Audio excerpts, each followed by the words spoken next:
மணமகன் அவர்களின் தங்கை அவர்களின் திருமணமும் இதுபோன்று தமிழ் வழியில் இனிய திருக்குறள் நடையில் நிகழ்ந்தது என்கின்ற செய்தியையும் இந்த நேரத்தில் மகிழ்வோடு நினைவு கூர்ந்து இப்பொழுது அந்த தோழருடைய திருமணமும் நம்முடைய தமிழ் வழியில் திருக்குறள் நெறியில் இந்த கனியூர் மண்ணில் நிகழ்வது நம்ம அனைவருக்குமே மகிழ்ச்சியும் பெருமையும் தரக்கூடிய செயலாக உள்ளது.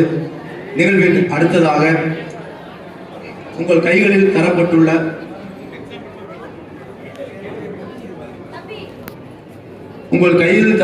தாளில் திருக்குறள் போற்றி 108 போற்றி பாடல் இருக்கும்.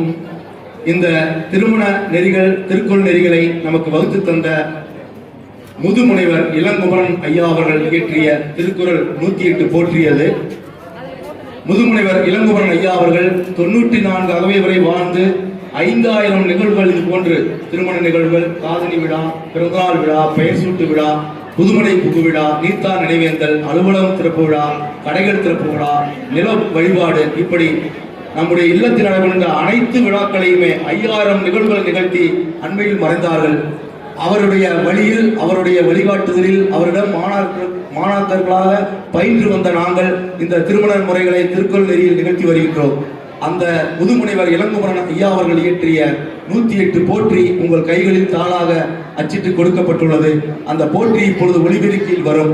போற்றி வரும்பொழுது நம்முடைய மணமக்கள் இந்த மலர் தூவலை திருவள்ளுவர் படத்திற்கும் சிலைக்கும் தூவி வணங்குவார்கள்.